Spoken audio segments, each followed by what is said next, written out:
This is Steve Wells, and welcome to the Sell My Business podcast. This podcast is brought to you by Deep Wealth. Are you a business owner who is wondering how to either grow your business, sell it, or both? Or maybe in today's environment, you're wondering how to make your business pandemic-proof. Visit deepwealth.com to find out how you can master the strategies to grow and extract the deep wealth from your business. Visit www.deepwealth.com. And I'm Jeffrey Feldberg. Welcome. We are delighted to have Chris Yates on the interview today. Chris is the founder of Rhodium Weekend and a partner in Centurica.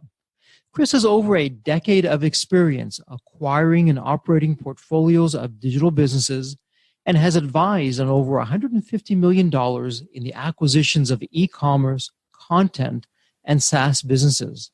And most importantly, Chris is a veteran. He's been through the challenging times and he's been through the rolling, booming times. And on today's podcast, Chris is going to share his insights and his wisdom of not only how you can survive during a challenging time, but how you can thrive. Chris, thank you so much for being with us. And this time is a little crazy in that we normally talk mostly about exiting, but now, in addition to that, we really want to talk, how do we grow our businesses in this environment to maybe, exit in the future. So my first question is really just about you. How did you get involved and interested in what you were doing, and particularly kind of the M&A and acquisition and all those areas that you've got a lot of experience in? Yeah. So I would say in short, the biggest catalyst for me was, back in, let's say 2009, I had a digital marketing agency and I was spending most of my days dealing with employee headaches, client headaches, kind of managing expectations of clients. And, I really always felt like I was building everybody else's businesses and not really building true assets that can operate without me. And kind of fortuitously, I had a former employer/mentor of mine who just exited his company, and he approached me and said, Chris, I just had an exit. We got some capital to play with. Really love working with you. What can we do together? Put our heads together and said, hey, let's go start buying some online businesses and leveraging our skills to acquire them and operate them. Just one question for you.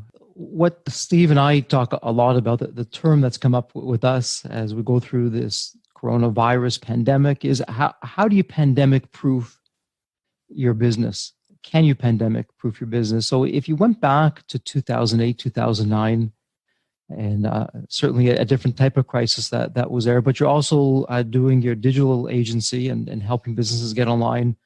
If you fast forward to today, there's a lot of business owners who perhaps don't have an online footprint or a very small one. What to pandemic-proof your business in today's environment, what advice would you give them of how do you begin to think about going online and going digital?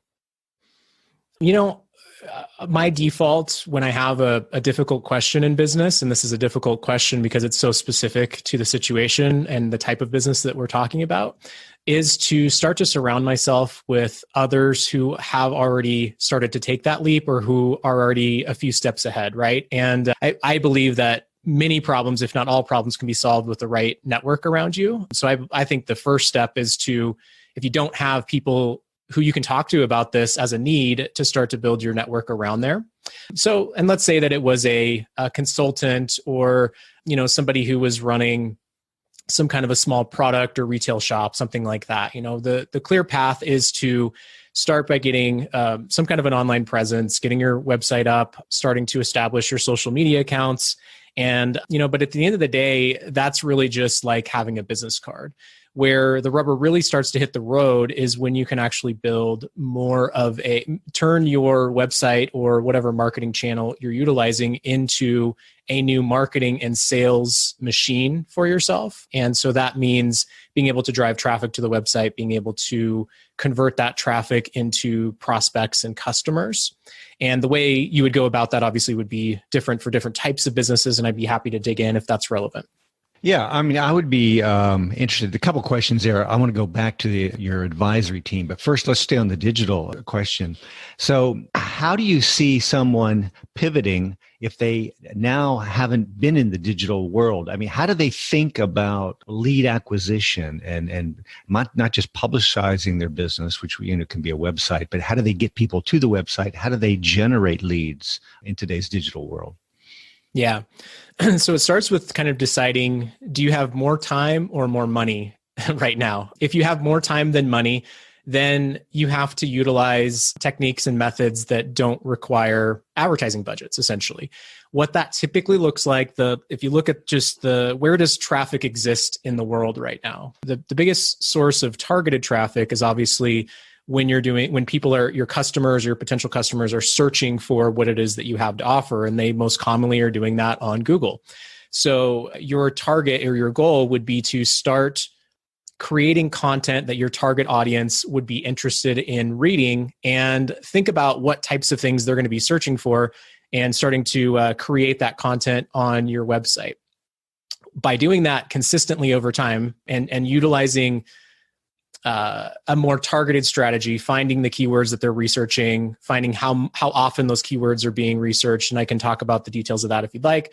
But at the end of the day, it's about creating great content that is answering the questions and, finding where people are kind of in that buying cycle and trying to catch them by getting your site out there in the search engine. So that's the free way to go about it, right? There are other free ways. It might involve utilizing social media or LinkedIn networking, things that are maybe a little bit more direct, just direct outreach to the exact person you're wanting. A cold outreach can be a much more quick, but sometimes more painful path. Whereas, the search engine piece is something that you got to build consistently over 6 to 12 months to really start to see significant traction. So I was intrigued when you said developing, your words, advisory team. If you're going through a difficult time, I mean, look to people around you. And so I'd be interested, who do you think those people should be specifically? And do you think they are any different than who you might want normally to have on your advisory team as you are looking to build and develop your company and potentially exit? Yeah. And, sometimes I think the word advisory team sometimes has a connotation that it's a formal relationship. I'm not necessarily talking about a very formal relationship. I'm just talking about friends in business, your peer group, your mastermind group, if you will. So that in this situation, what I would suggest is, find businesses that are of the flavor of your type of business, but they are utilizing the internet to drive their business. So an example of that might be a consultant who normally gets all of his business through word of mouth, meets another consultant, maybe in a different field, so there's not a competitive nature there, but he's actually doing his consulting online, utilizing, let's say, a group coaching platform like Zoom, and delivering his services in a group format digitally, not actually having to go and sit next to somebody physically in an office. So finding somebody like that who's kind of already started to figure that out in a non-competitive area would be a perfect person, because the way I think about it is trying to find people who are a couple steps ahead of you.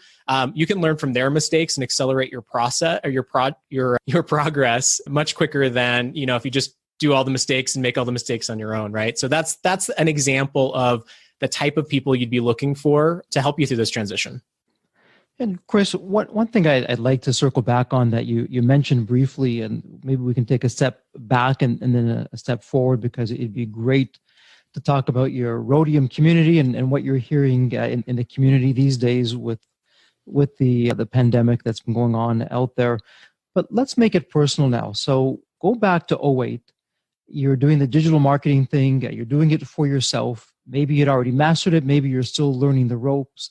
But it wasn't easy times back then either. It was back in 2008. It was just tough, and like today, it was scary. You don't know what tomorrow is going to bring. Is there going to be a tomorrow?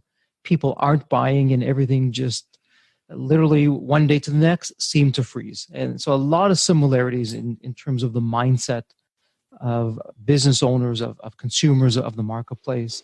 What did you do for yourself back in 2008 and from then, and looking back, any lessons learned that had you continue to move forward, but not just survive, but to thrive? To be honest, at that point in time, I was still relatively naive. So, and my business wasn't, at a scale that is, and as affected at the time, because I was sort of riding a trend, right? So if you think about it like this, is if I was a mortgage broker at that time, the trend is very much against me, right? I was in kind of the digital marketing, small business, going online kind of trend, and that was still a growing trend, right? So even though the macro environment was changing, it didn't feel as scary to me because I was on the good side of the trend, right? And you can see that replicated or the rhythm of that now with, for instance, if you own a survival website right now, you're killing it. Like you're making a lot of money, or if you're selling consumer goods on e-commerce, you're making a lot of money. However, my friends who are doing the travel websites and they're promoting travel stuff, I mean, they're down 80, 90, 100% right now. So, being able to, in my case, recognize that I was, and looking back on it is I didn't really know it at the time, but I got lucky because I was riding a wave that wasn't affected as much by the macro environment of what's changing.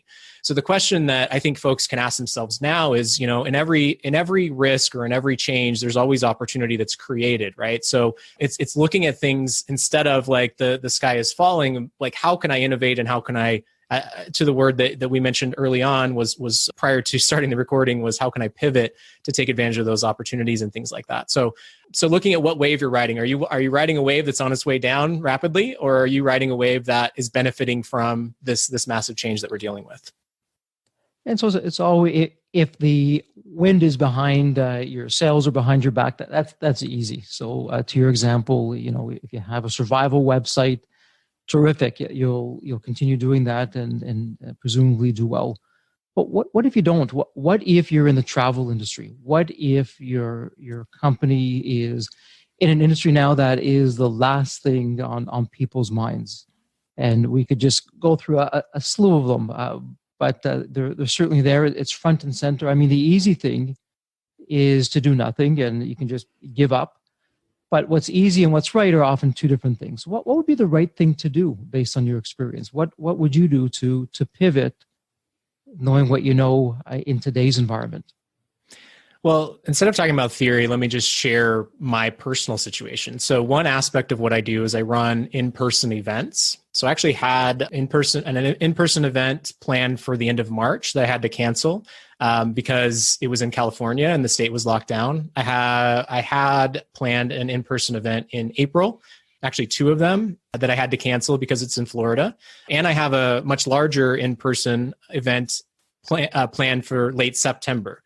So I've actually, in-person events are not a good business to be in right now, right? So where number one thing that I have going for me in terms of moves that I've made coming into this is that I have diversity of different types of businesses that I'm a part of and generate revenue from. So not everybody's lucky enough to have that. And I just imagine myself right now, if I only had this event business, what would that mean for me?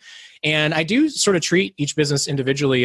And for this one, the way that I'm thinking about it is that this is an excellent opportunity for me to innovate with digital events. So for instance, if you boil events down to the first principles, right? So what is an event? It's two people utilizing voice and sound to communicate with one another, right?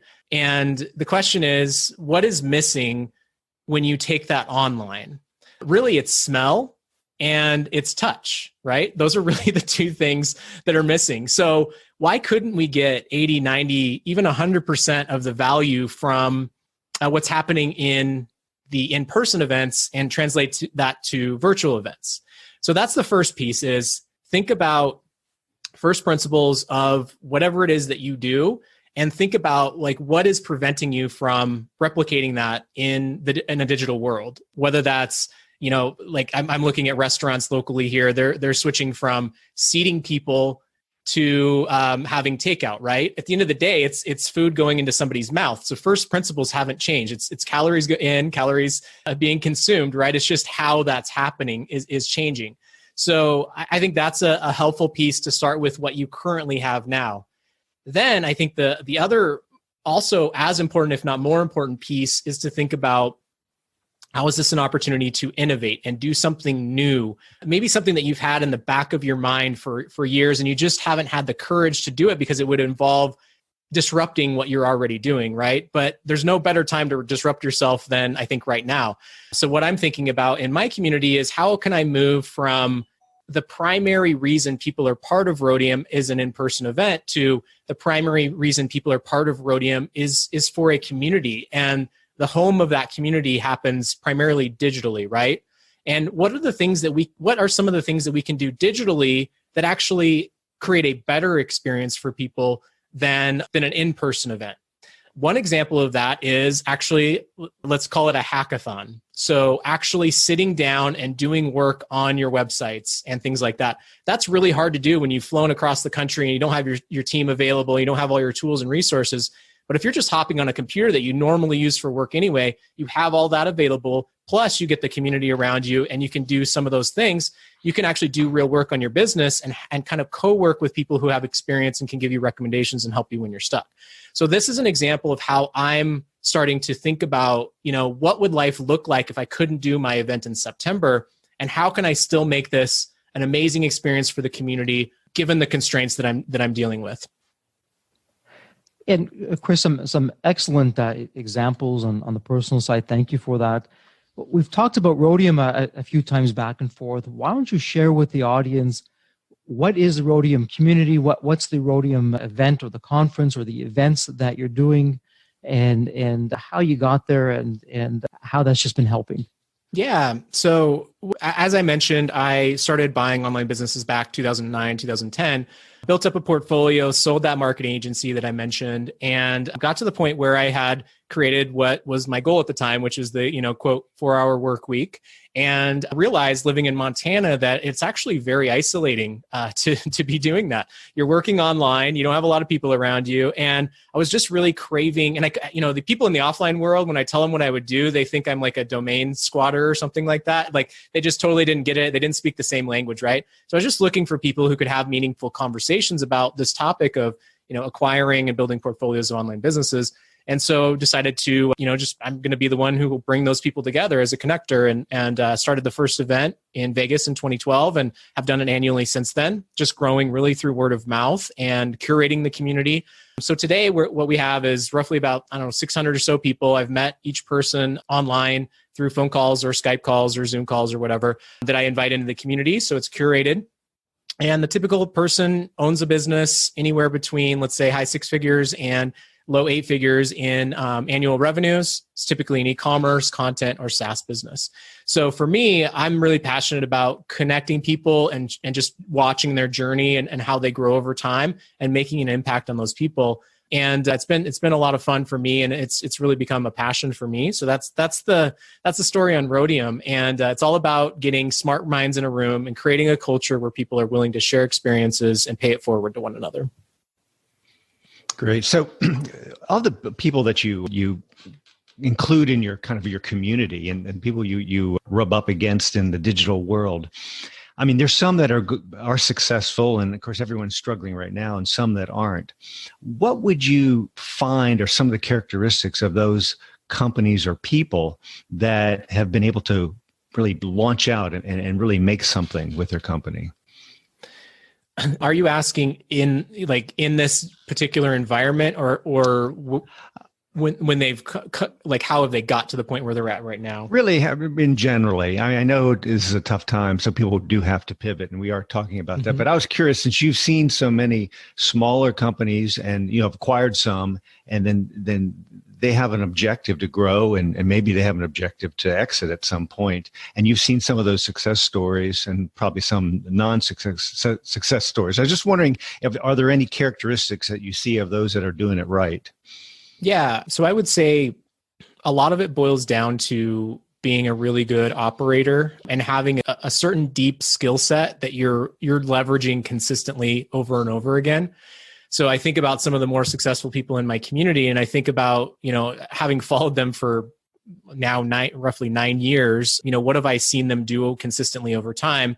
It's they've got a really deep skill set, and the way that they look at every opportunity is how can I leverage that skill set to take advantage of this particular opportunity? So if it's an acquisition as an example, and this person's extremely good at, let's say, Google AdWords or advertising on Google, he can look at any business that either like essentially is doing a really bad job at Google advertising, and he knows that going in, right? And if he buys that business or partners with them or whatever, he can leverage that skill set and take advantage of the value that's just sitting there, right? That the current owner can't take advantage of. It's just because they don't have that skill set.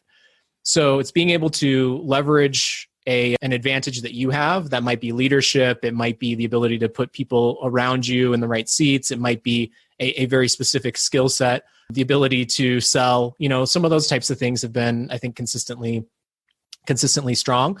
So I would say that's one. And then number two is, I would say within the digital world specifically, if you look at the timeline of even just the last 9 years since I've been kind of hosting and doing Rhodium stuff, how much the world has changed. The consistent thing about those people is they are willing to adapt, and they're constantly learning new things. They are willing to be learners, experimenters, and willing to adapt and pivot to bring that word up again, right? Consistently. I think roughly around 9 years ago, Amazon was really just, starting to get its traction. And now it just sort of like I think more than half of all transactions that are e-commerce related are happening on Amazon now. And that happened within a 9-year period, right?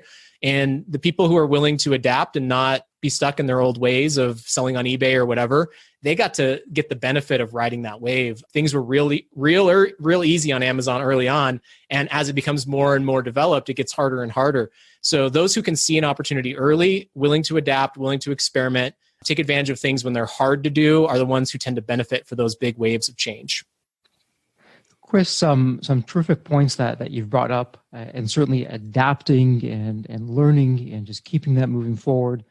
And you're also in a unique position. So if we leverage off of that with Centurica, and I hope I'm getting that pronunciation correct, you're in a unique position. So you've sold a business, but now you're in the position of doing due diligence and acquiring a business. And sometimes truth can be stranger than fiction. So here we are in this pandemic, which is just taking the world by storm with the coronavirus. Everything that we know of has changed, and every day is a new day, and it's a new way of doing things. Some people may not believe this when I say this, but it is possible out of this pandemic, out of these terrible times, as a business owner, to figure out how you can help people through your company, that down the road through growth and following some basic principles, you'll be in a position, maybe not today, but down the road, to profit yourself. So normally at Deep Wealth, we work with business owners who are looking, one, to grow their company, and when the time is right, to then sell their company. But you bring the unique perspective of also buying companies. So put yourself in the situation where you're now looking at companies that have grown out of this pandemic as a buyer. What characteristics or what telltale signs are you looking for that would have you pay top dollar for as a buyer? And then as business owners, we can reverse engineer that and put that into practice starting today, starting right now. So what would that be for you as a buyer? So this is sometimes a difficult question for me to answer, because the way that I personally do investing into acquisitions might be very different than how I would advise a certain client in their situation. So some of it will depend upon what their goals are. For me personally, I look for, let me just put it this way. I look for unlimited upside and limited downside. But in a situation like this, if you utilize that as a principle, if you look at a business that's actually benefited from the coronavirus, and again, I mentioned some as examples, right now you're going to see a really big spike in earnings of the business. And the types of deals that I'm involved in typically are based on a multiple of the earnings of the business, right? So, and it's based on kind of the trailing 12 months. So right now we're a month or two into this, and you're going to see a big spike in profitability of these businesses in many cases. So the question is, once this subsides, what's the direction that business is probably going to end up going? That spike is going to subside along with as the virus subsides, theoretically, right? Unless something fundamental has changed in the market, the way that consumer behavior has changed. So an example of that might be the travel industry, right? So right now they have bottomed out. And so what you have to have is some kind of a case of what does the future look like for travel in the world, right?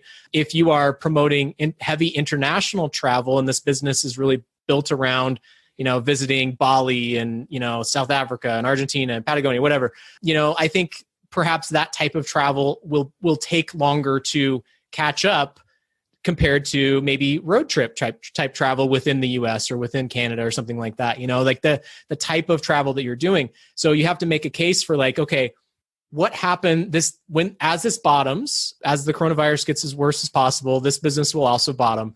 The question is, could I acquire that business at the bottom and finance it long enough to wait until it starts to come back? Then my upside after coronavirus is substantially higher.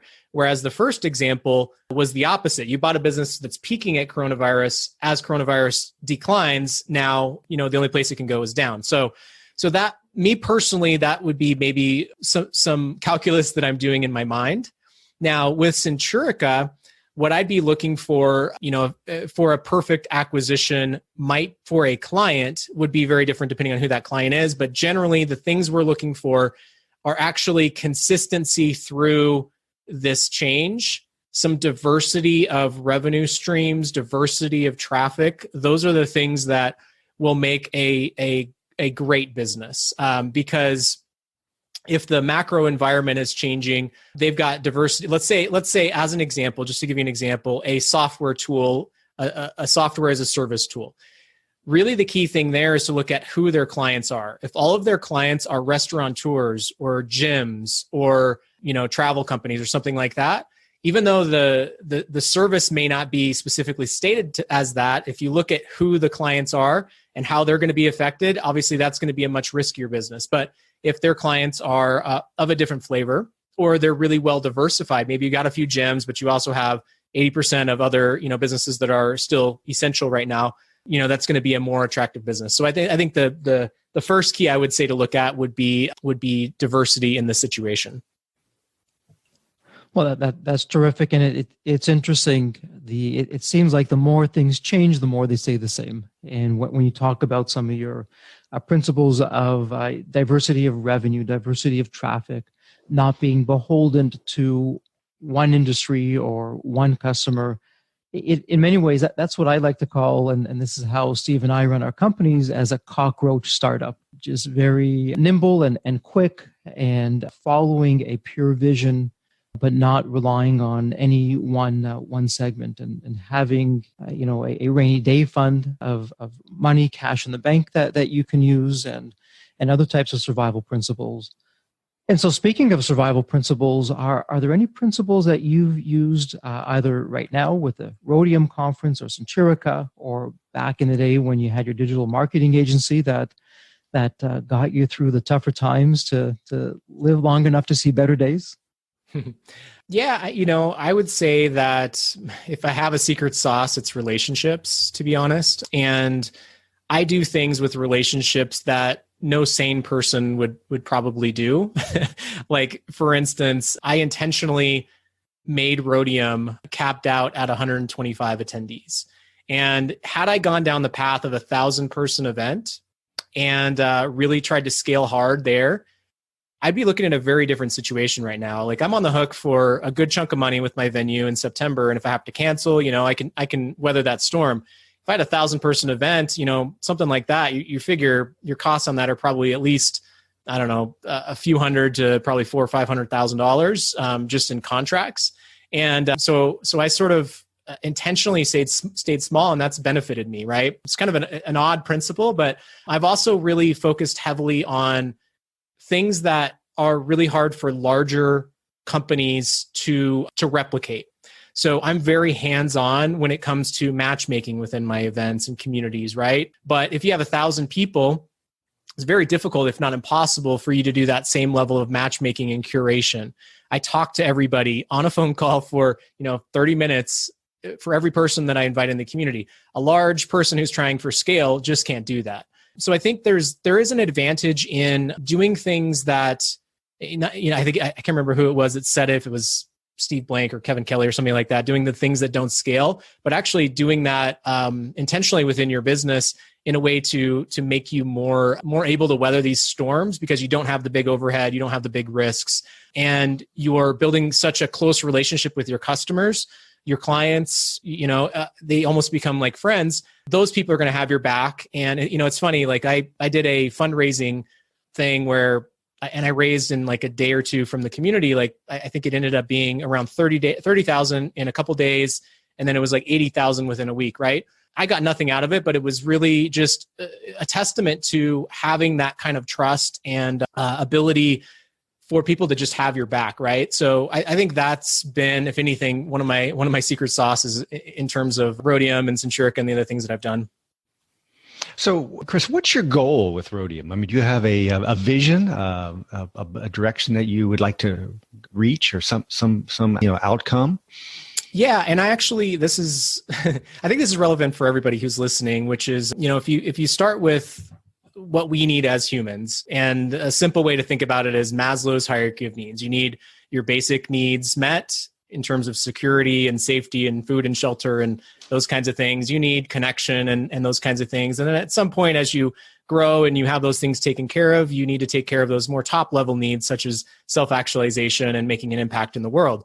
So what I sought out to do with Rhodium was to create a business that I could see myself owning forever, that would be less of a, the next Facebook and more of like, this is a craft for me, right? This is my craft. If you imagine a craftsman building a house versus a builder who's doing it at scale, right? So I believe that everybody should have a quote unquote craft or a business that they intend to own forever, that meets all, if not all, many of the elements of the Maslow's hierarchy of needs for them. So for me, the way I think about it is, Rhodium allows me to pay, the bills and support my family. I get to make an impact on people. I get to have community and support. I get all of those levels of Maslow's hierarchy of needs met. And then what that frees me up to do is to make bigger bets with other ventures that I'm doing. So I'm doing some investing and working with some family offices and wealthy people to invest money into online business acquisitions, those kinds of things. But that, to me, if that doesn't go well, it's not the end of the world, because I have, this core that I've built things on. So for me, it's really something that allows me to do what I love and get paid for it, as well as make a big impact in people's lives. Chris, you really are a living embodiment of what entrepreneurship is all about. And entrepreneurship, particularly now in these times, is getting more and more attention. But when you think about it, you're not, in a roundabout way, you're doing what's best for the business, but not first. You're doing it second. You're doing what's best for your audience, for your customer, for your community. So with Rhodium, as an example, capping it off at 125 people, is that good for your bottom line? Well, you can argue that if you had more people, it'd be better for the bottom line. But by making it intimate, by having it deliberately smaller, by losing some opportunity cost, you're actually gaining more from what you shared in terms of loyalty and impact, and just developing deep roots within your community. And I think that's just a terrific lesson for the audience to listen to when you genuinely help people and you put their needs in front of your own needs, like what you did, Chris. It maybe not tomorrow, maybe not even next month, but it does come back, and it helps you get to the next level after you've helped look after everyone else. Yeah, it's funny. I actually, just to double down on what you're saying, I shared a Facebook post, which is, I believe that anybody can get what they want. All it takes is 7 years of giving until it hurts consistently, and then saying yes or no, yes to the one or two opportunities that will inevitably come your way. Well said. Chris, we talk to a lot of business owners that are selling, and also people who are buying businesses. And most transactions fail when you look at someone who's going after to acquire a business. And when you dig deep and you ask the questions, they go, well, the business owner just couldn't let go of the company. And it's like they're going to own it forever. Well, they're not. Something's got to happen at some point. They're not going to be around forever, or they're going to give it away to their family or employees, or it will just go out of business. But the reason that we hear, and I'm curious to see if you've seen the same thing as where the question is going, is that their identity is so wrapped up into the business that they can't imagine their lives without the business, even though it probably is best that they do something else in transition. So I'm curious to see if you've seen that same trend in people that are looking to leave. I have seen, I would say within my community, it's more the exception than the rule, because a lot of people are passionate about building businesses, not about the specific product or service or whatever that they're selling. But there have been some situations in my community where, for instance, somebody started a business with a brother. That brother unfortunately passed away, and he had to shepherd that business and continue to grow it, given that weight that was there, right? And I think that was one of those situations where certainly the identity and if not a sense of I guess a weight of, trying to think of the right word. He had an obligation almost to have that business succeed, because the brother who passed away, their family was still going to benefit from that business, right? And so there's situations like that I have seen, and I would say it's more the exception than the rule.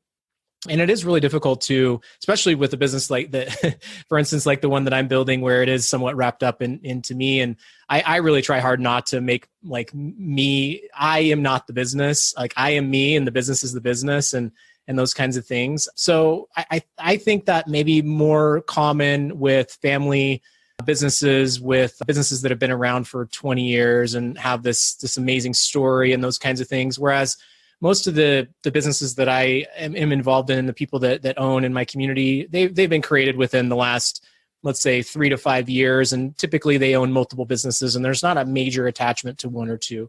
So I don't know that I'd be the best to speak to that, but I definitely have seen it. And, it is, I think you are absolutely right that it is really difficult to separate you from the business. And I can speak from my own personal experience.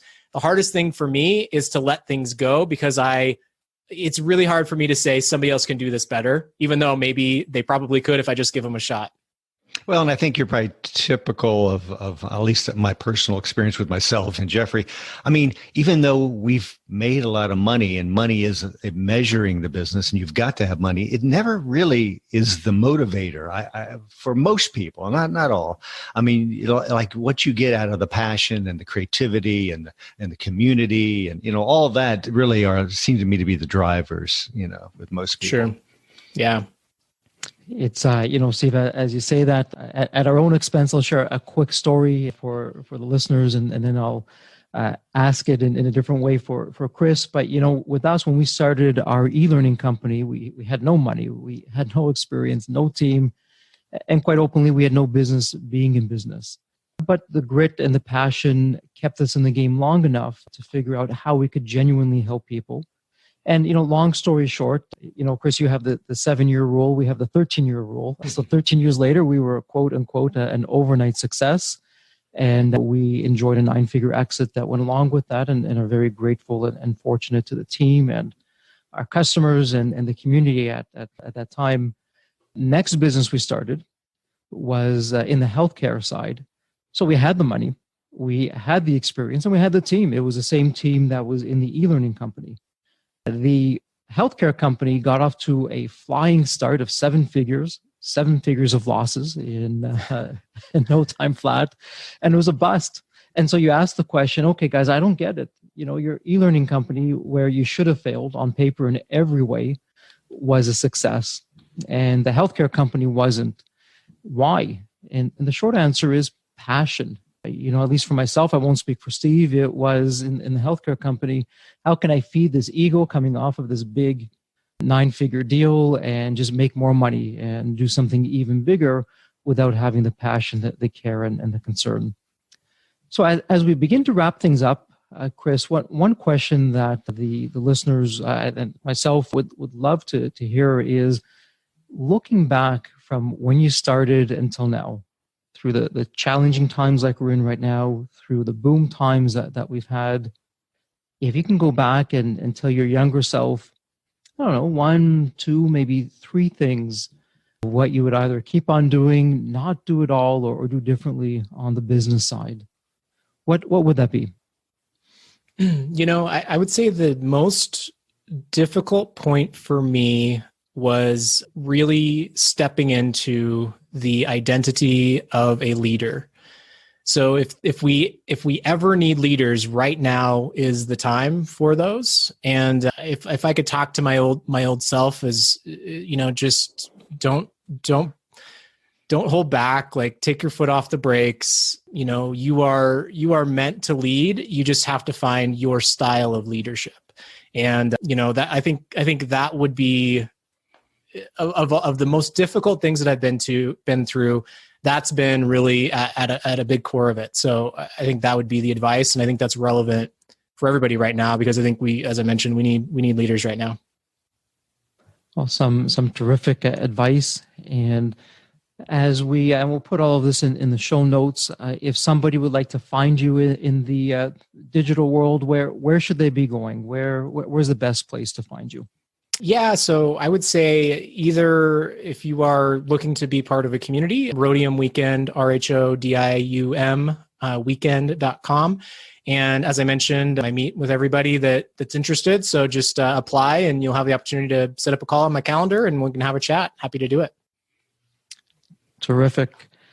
Well, Steve, as we start to wrap things up, any last questions or thoughts for Chris? No, thank you, Chris. It's very interesting, and hopefully we'll be able to see you at a Rhodium conference, and hopefully that one in September we'll be ready for that, and you won't have that issue if you've had it at the other conferences. But thanks for joining us today.